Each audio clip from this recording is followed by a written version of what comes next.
그러자 주님은 이야기합니다. 21절. 이 산도 아니고 예루살렘도 아니고 23절. 참으로 예배하는 자들은 신령과 진정으로 예배를 드린다. 이것은요, 신령과 진정이라는 두 단어가 다 성령을 의미합니다. 진리와 성령을 의미합니다. 진리 또한 진리의 영이 성령이십니다. 그때가 바로 이때다. 지금 이 속에는 사마리아 여인과의 예수님과의 대화 속에는요, 영적인 상징성이 들어있습니다. 그게 무엇이냐? 사마리아인들은 첫째, 하나님이 택하신 다윗 왕조를 버리고 여로보암을 쫓아서 하나님을 대적하는 다른 나라를 세웠어요. 그리고 BC 722년 아수르가 쳐들어왔을 때는 그들과 통혼해서 그들과 피를 섞음으로써 가늠한 여인처럼 되어버렸어요. 즉 사마리아인이라고 하는 이 단어 속에는 영적 간음이 들어있다. 왜? 하나님이 택한 왕 다윗을 떠났어요. 그리고 이방인들과 혼혈 족속이 되어버렸어요. 그래서 5번이나 남편을 갈아치우고 또 습관적으로 6번째 남자와 동거하고 있다는 이 모습은 참된 남편이 없다. 즉 이들에게는 참 남편인 하나님이 없다는 것을 이야기합니다. 하나님이 없다. 결국 이 여인은 물 가지고 대화를 하다가 남편 문제로 이야기하다가 예배의 문제, 신령과 진정의 참 예배까지 나아갑니다. 궁극적으로 인간의 가장 큰 갈증이 하나님을 알지 못할 때 일어난다는 것을 지금 보여주고 있습니다. 여러분, 세상 사람들도 돈 벌기 위해서, 건강을 위해서, 의식주를 위해서, 부귀영화를 위해서 열심히 살아갑니다. 하나님을 모르고 살아갑니다. 불신자의 모습으로 그렇게 살아갑니다. 그들은 하나님 없이 그렇게 영원히 하나님 없이 잘 먹고 잘 살 것처럼 살아갑니다. 그렇게 이야기합니다. 그러나 안 그래요. 그들 속에도 하나님이 없기 때문에 영적인 갈급함을 이루 말할 수가 없습니다. 모든 인간의 근본적인 문제는 하나님과의 관계로부터 시작되기 때문입니다. 내 안에 하나님이 살아계시냐? 내가 참 믿음을 지니고 있느냐? 이것이 우리 삶의 뿌리고 근본이 됩니다. 참으로 예배하는 자, 참 예배는 신령과 진정 안에서 드리는 예배다. 이것은 여인에게는 무슨 대화가 됩니까? 너희들에게는 참 예배가 없었다. 히브리서 9장 24절. 지금까지 예배는 참 예배의 그림자에 불과했다. 왜?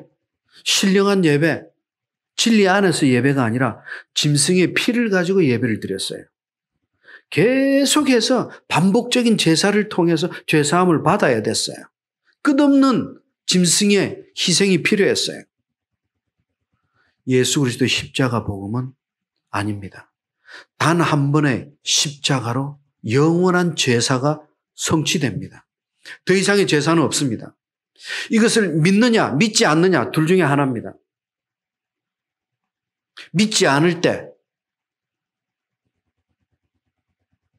하나님께 갈 수 있는 다른 방법은 전혀 없습니다. 그때가 바로 이때다. 여자가 어떻게 변화됐습니까? 28절. 물떠러 왔던 물동이를 던져버리고 동네로 달려갑니다. 29절. 와 보라. 이는 그리스도가 아니냐. 드디어 그 여인의 입에서 메시아 그리스도라는 고백이 터져 나왔습니다. 여러분, 지금 이 자체가 기적입니다. 이 29절 안에는요, 두 가지 기적이 일어나고 있습니다. 첫째, 유대인 남자가 물을 달라고 했던 그 남자가 단순한 남자인 줄 알았는데 이 사람이 하나님께서 보내시겠다고 했던 구원자, 메시아, 그리스도예요. 두 번째 기적은 이 여인은 지금까지 수많은 남자들을 교체해 가면서 살아오면서 동네에서 자신의 정체를 드러내지 않았어요. 조용히 숨어 살았어요. 은밀하게. 왜? 자신의 또 바뀐 남편이 동거하는 남자가 또 바뀌었다는 것이 탄로날까 봐.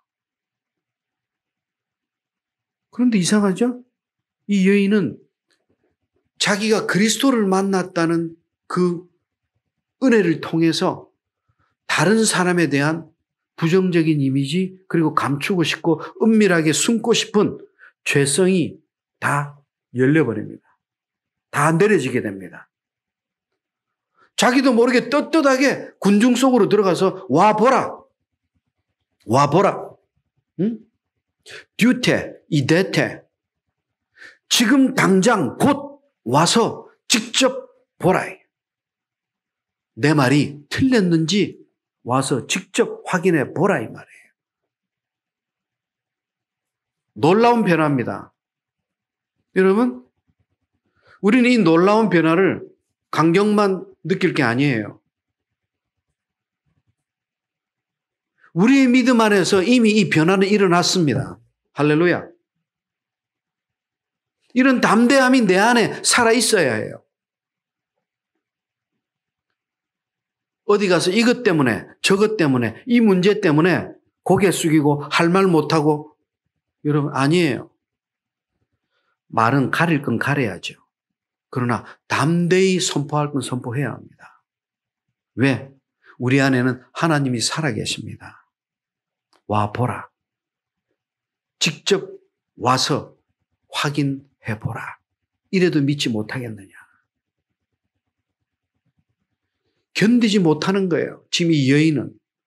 그러자 동네 사람들은 어떻게 됐습니까? 놀랐습니다. 응? 왜? 이 여인이 자기들한테 와서 이 정도로 담대하게 선포할 정도면은 엄청난 무슨 일이 일어난 거예요. 그래서 30절. 그들이 전부 동네에서 나와서 예수를 다 쫓아옵니다. 예수를 찾아옵니다. 응? 그래서 주님이, 사마리아인들이 40절. 예수님께 자기들 집에 와서 머물다 가시라고 간구합니다. 놀랍죠? 사마리아인들이 유대인을 자기 집으로 초대합니다. 응? 여러분, 그리고 주님은 그들과 함께 이틀을 보내십니다. 40절. 이 장면은 지난번에 우리가 공부했던 누가복음의 삭개오와 지금 유사한 장면이에요. 삭개오야 내려오라. 내가 지금 오늘 내 집에 유해야 하겠다. 내 집에서 함께 머물러야겠다. 삭개오, 사마리아 사람들 공통점이 무엇입니까? 이스라엘에 버려진 자들. 이스라엘에서 천대받고 비천하게 구별된 자들.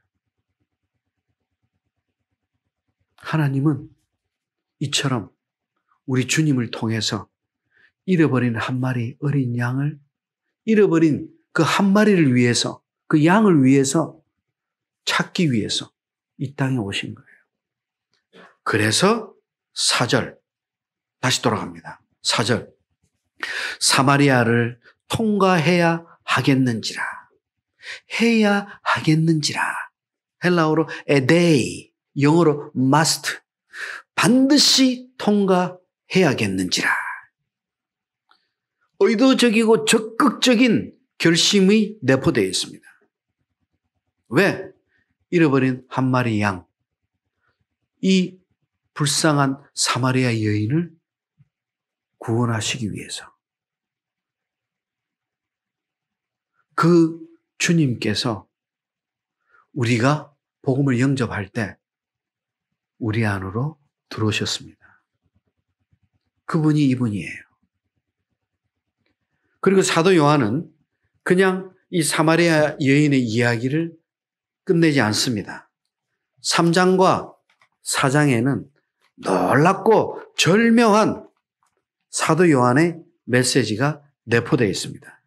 첫째, 니고데모는 밤중에 직접 예수님을 찾아왔어요. 사마리아 여인은 반대로 가장 환한 대낮에 예수님이 거꾸로 직접 찾아가셨어요. 여러분, 세상의 종교는요, 사람들이 찾아가야 돼요. 믿기 위해서. 불교를 가든 이슬람을 가든 어느 종교를 가든지 간에 자기가 찾아가야 돼요. 근데 우리의 종교, 하나님, 우리 기독교는 우리가 아직 죄인일 때, 우리가 아직 하나님과 원수된 모습으로 살아갈 때, 아무것도 모르고 세상 가운데서 허덕이며 방황하고 있을 때 하나님이 직접 찾아오십니다. 사마리아인에게 직접 그 뜨거운 한낮에 찾아가셨던 것처럼. 그리고 니고데모는 이스라엘 최고의 지식층입니다. 최고의 명사입니다. 신분이 높고 명성이 높고 사내들인 공의 회원이면서 정통 바리새인이고, 그런데 이 사마리아 여인은 전혀 반대입니다. 부정한 과거를 지닌 자신이 지금 살고 있는 남자가 몇 번째라는 것이 드러나게 되면 당장 죽을 수밖에 없는 비천한 죄인입니다. 전혀 다릅니다. 니고데모는 인간적으로 볼 때는 흠잡을 게 없었어요. 그런데 사마리아 여인은 인간적으로 볼 때 흠밖에 없어요. 건질 게 없어요. 우리 인간의 눈으로 볼 때 니고데모를 통해서 마치 빛을 바라보는 것처럼 우리는 착시 현상을 일으킬 수 있습니다. 사마리아 여인을 통해서 어둠을 보는 것처럼 우리는 구별할 수 있습니다. 그리고 주님께서 니고데모와 나누셨던 대화는 거듭남입니다. 중생, born again, 다시 태어나야 천국에 갈 수 있다. 그런데 결론은 니고데모는 깨닫지 못하고 돌아갔어요. 주님께서 찾아가신 사마리아인과의 대화의 주제는 생수입니다. 거듭남이 아니에요. 니고데모는 어떻게 해야 당신이 하나님의 보낸 사람이라는 걸 알고 왔어요. 그리고 하나님 나라를 어떻게 해야 들어가는지. 근데 사마리아 여인은 그런 질문도 안 했어요. 천국 이야기도 안 했어요. 아직도 자기 안에 죄를 드러내고 싶지 않은, 감추고 싶은 그 여인에게 직접적으로 들어가셨습니다. 임하셨습니다. 그리고 주님이 찾아가서 직접 신령과 진정의 참 예배를 알게 한 그 여인은 예수 그리스도가 메시아 되심을 깨닫고 온 동네방네 복음을 전했어요. 여러분, 너무 차이가 나지 않습니까? 상식적으로 니고데모가 그렇게 똑똑한 사람이 주님의 진리를 깨닫고 가서 복음을 전해야죠. 전혀 깨닫지 못하고 갔어요. 그런데 이 여인은 진리를 알고 싶지도 않았어요. 주님의 주권적인 역사로 이 여인을 천국의 사람으로 변화시켜 주십니다. 그리고 주님이 주님의 영으로 충만한 이 여인, 성령 충만한 이 여인은 견디지 못해서 마을에 들어가서 복음을 전하는 자로 바뀌어버립니다. 이것이 하나님 나라예요. 3장과 4장은 절묘한 대칭을 통해서, 비교를 통해서 하나님의 주권적인 구원의 역사를 보여주고 있어요. 니고데모는 인간적으로 완벽한 조건을 다 갖추고 있었어요. 아무리 니고데모처럼 세상적으로 완벽한 조건을 갖추고 있어도 천국은 들어갈 수 없습니다. 아무리 100번 죽어 마땅한 지금 당장 탄론하면 돌에 맞아 죽을 여인이라도 주님이 내 안에 임하시면 그분이 그리스도라는 것을 선포할 수밖에 없고 자신은 하나님의 백성으로 저절로 거듭납니다. 이것이 거듭남의 비결입니다. 니고데모는 깨닫지 못했습니다.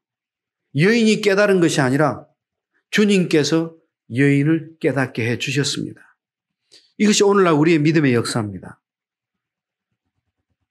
우리는 마치 그래서 내가 믿었다고 생각하기 때문에 믿음이 담대하지 못하고 믿음 안에 능력이 없는 거예요. 하나님의 주권으로 인해서 강권적인 사랑으로 인해서 내 안에 믿음이 들어왔다는 것을 확신한다면 담대한 삶을 살아갑니다. 세상에서 주눅들지 않습니다. 주눅들어도 금방 믿음으로 다시 일어나고 회복합니다. 이것이 3장과 4장에 사도 요한이 절묘한 대칭을 통해서 빛과 어둠을 보여주는 모습이에요. 그리고 사도 요한은 또 한 명의 죄인된 여인을 보여줍니다. 다 같이 8장 1절 2절 읽어보겠습니다. 다 같이 8장 1절 2절 다 같이 시작. 네, 다 같이 시작. 예.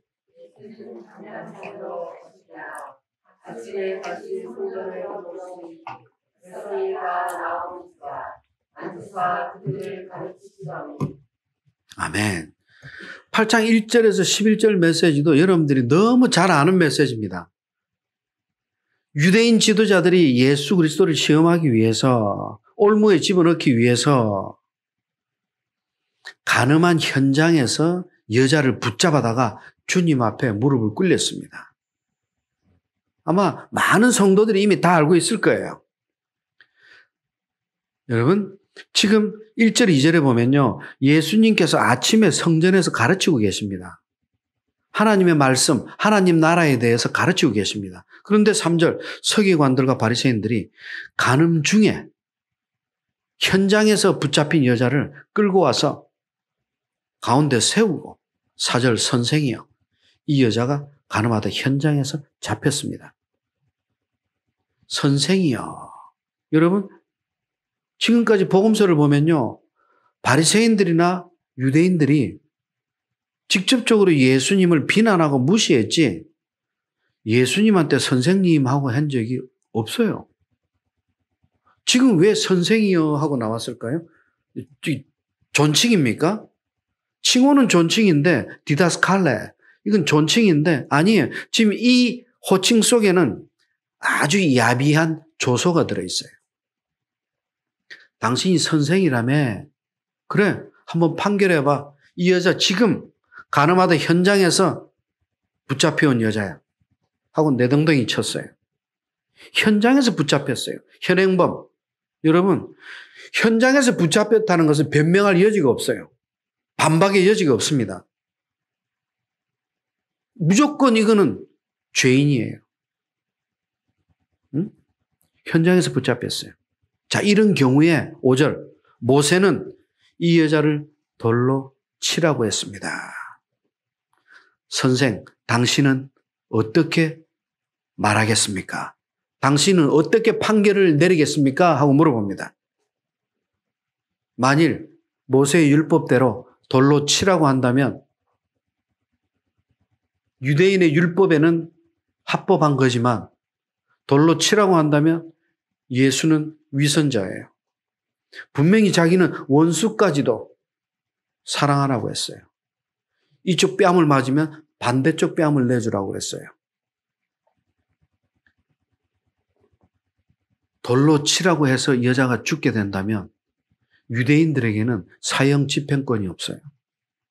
만약에 예수의 말대로 해서 사람들이 돌을 던지게 되면 이 여자가 죽게 된다면 예수는 살인 교사죄로 로마의 법정에 서야 합니다. 그러니 모세의 율법대로 이론대로 법대로 말할 수가 없어요. 그런데 거꾸로 돌로 치지 말라고 한다면 유대인들이 가장 중요하게 여기는 율법을 폐기시키는 율법 폐기론자가 됩니다. 이렇게 되면 이 여인의 죄를 덮어주고 옹호하는 똑같은 간음한 자가 됩니다. 이렇게도 말 못하고 저렇게도 말할 수 없는 입장이에요. 교묘합니다. 지금 서기관과 바리새인들이 찾아왔다는 것을 여러분들은 보셔야 합니다. 이들은요, 당시 유대인들 중에서 성경에 대해서 제일 능통한 사람입니다. 이들은 지금 완벽하고 치밀한 계획에 따라서 예수를 꼼짝없이 올무에 붙잡기 위해서 지금 이 여자를 끌고 온 거예요. 예수님 지금 완전히 궁지에 몰렸어요. 아무 말도 할 수가 없어요. 그래서 6절 하반절 아무 말도 못 하십니다. 고개를 숙여서 몸을 굽혀서 땅에다가 손가락으로 글씨를 쓰십니다.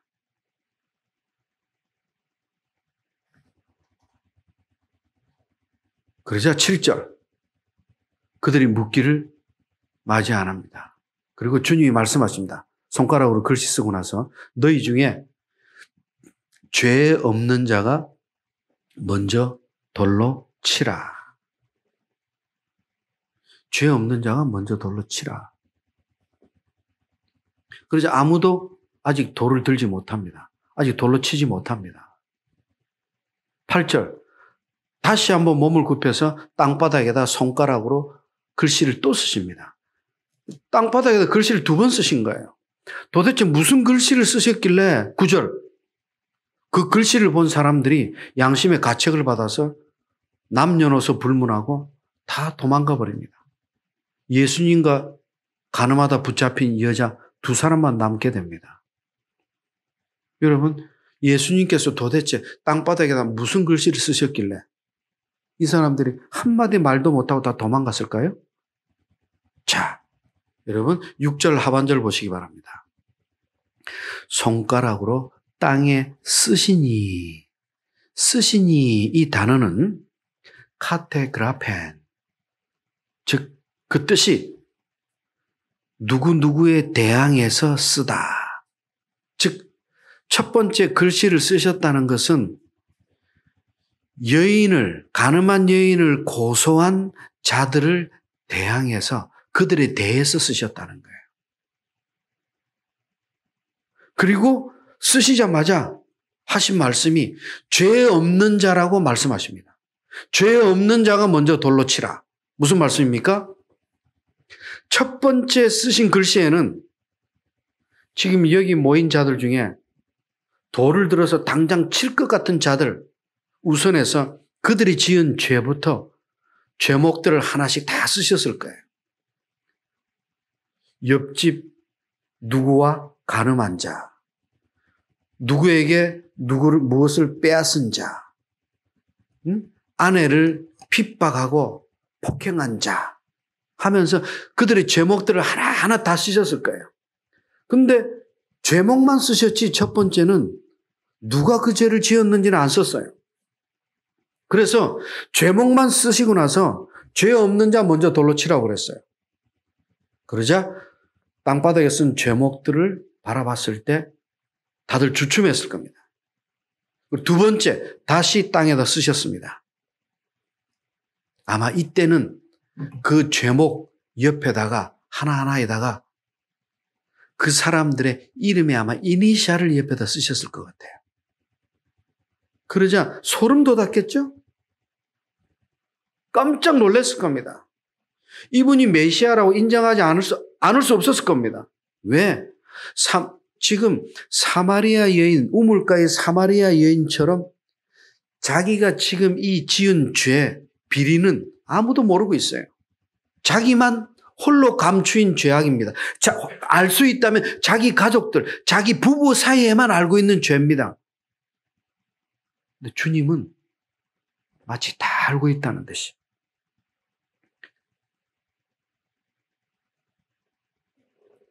이 사람들은 다 도망갑니다. 여러분, 지금 이 장면을 통해서 사도 요한은 우리에게 음성을 들려줍니다. 양심의 가책을 받아서 다 떠나가고 도망간 자들. 바로 이 모습이 우리의 모습이다. 우리 모두가 이 같은 죄인들이다. 주님 앞에 가면 빛 가운데 바라볼 수 없는, 그 빛을 향해 설 수 없는 우리가 이 죄인들이라는 것을, 우리 모두가 죄인일 수밖에 없다는 것을 지금 암시합니다. 주님이 이야기합니다. 10절. 여자여, 너를 고소하던 자들이 어디 있느냐? 무슨 말입니까? 이 세상에 그 누구도 너에게 돌을 던질 자가 없느니라. 왜냐하면 손에 돌을 든 그들 또한 모두가 죄인이기 때문이다. 그래서 죄 없는 자 먼저 돌을 던지라고 하신 거예요. 돌을 던질 수 있는 자격이 있는 자가 아무도 없다는 거예요. 여러분, 너를 정죄한 자가 없느냐? 주여, 없나이다.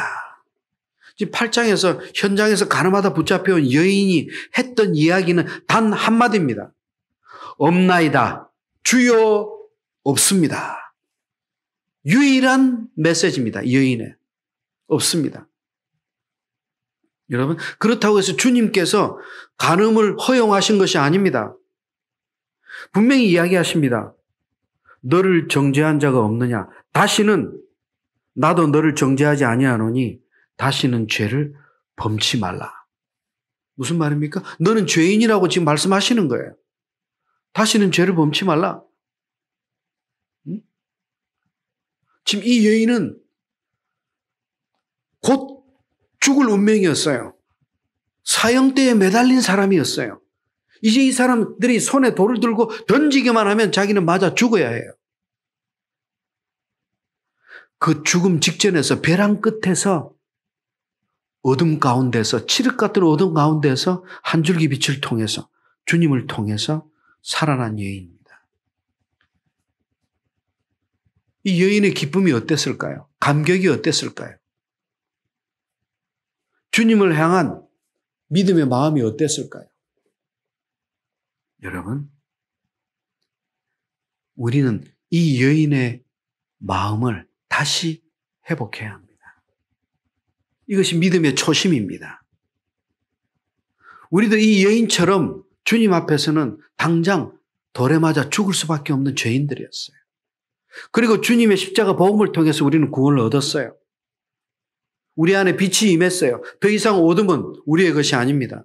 우린 빛의 아들입니다. 빛의 자녀입니다. 하나님의 백성들입니다. 그래서 주님께서는 12절, 나는 세상의 빛이라. 이 세상의 빛 앞에서 감추일 것은 아무것도 없습니다. 모든 인간들은 우리를 포함해서 죄 가운데 빠졌던 자들이에요. 간음 중에 잡힌 여인은 죄에 빠졌다가 이제 구출된, 이제 막 천국의 빛에 임한 여인이에요. 그러나 유대인들은 자신들이 죄악에 빠져서 지금 지옥불로 향하고 있다는 것 자체도 깨닫지 못하는 자들이에요. 지금 8장의 간음한 여인을 통해서 현장에서 간음을 하다가 붙잡혀온 여자가 죄인이 아니라 돌을 던질 수 없는 우리도 똑같은 죄인이라는 것을 지금 보여주고 있습니다. 오히려 간음한 여자는 주님을 통해서 죄로부터 자유함을 얻었어요. 그러나 도리어 유대인들은 주님 앞에서 죄 씻음의 회개도 없이 다 도망가 버렸어요. 주님께서 땅에다 글을 2번이나 쓰셨을 때는, 그 죄목을 밝히셨을 때는, 자기 죄를 드러냈을 때는 주여 그러합니다. 내가 주님 앞에 죄인입니다. 주여 회개합니다. 주여 나를 살려주시옵소서 하고 무릎을 꿇었어야 해요. 그러나 다 떠나갔어요. 무엇을 의미합니까? 주님께서 간음한 여인을 직접 붙드시고 용서하시듯이 하나님께서 직접 주권적인 은혜로 우리를 붙드시지 않으면 우리에게는 구원이 없었다는 것을 의미하는 겁니다. 사도 요한은 우물가의 여인, 감추어진 죄악, 그리고 현장에서 발각이 된 죄성을 지닌 여인, 이 여인들을 통해서 연약한 하나님께 택함받지 못한 버려졌던 우리 이방인들, 만 백성을 구원하시기 위해서 이 땅에 오신 주님을 우리에게 보여주시고 있습니다. 이분이 바로 말씀이 육신이 되어 이 땅에 오신 참빛, 진리요, 길이요, 생명이신 예수 그리스도십니다. 이분이 우리 안에 살아계실 때 우리의 삶은 평강을 누립니다. 우리의 믿음은 승리하게 됩니다. 할렐루야. 할렐루야. 나는 세상의 빛이라. 주님께서 이 말씀을 이야기하실 때는요, 7장 1절에 보면 이때가 절기가 초막절입니다. 초막절. 아마 안식일 저녁일 때 겁니다. 이때는 초막절 때 이스라엘 예루살렘을 밝혔던 불들이 다 꺼지는 시간입니다. 그 암흑 가운데서 주님은 내가 세상의 빛이라. 요한복음에 기록된 7가지 에고 에이미 선포 중에서 두 번째 메시지입니다. 우리 안에 영원히 목마르지 않는 샘이 있습니다. 그분이 우리 주님이십니다. 그리고 우리는 영원한 그 샘물, 진리의 말씀을 통해서 우리는 이번 한 주간도 승리할 줄로 믿습니다. 기도하겠습니다.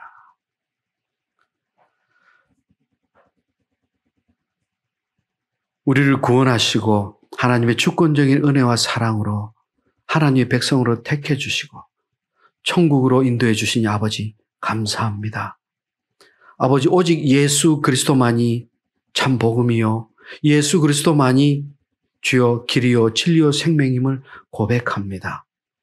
우리가 날마다 죄 가운데 살아가고 있지만 내 안에 살아계신 성령의 은혜를 통해서 우리는 날마다 우리의 죄를 하나님 앞에 내려놓기를 원합니다. 하나님 빛 가운데 우리의 죄악이 드러나기를 원합니다. 하나님, 회개를 통해서 참 믿음을 회복함으로 이번 한 주간도 승리하는 믿음, 회복하는 믿음, 참 평강 안에서 복음을 전하는 자로 주여 살아갈 수 있도록 주여 붙들어 주시옵소서. 감사드립니다. 우리를 구원하신 예수 그리스도의 이름으로 기도하옵나이다. 아멘. 감사합니다.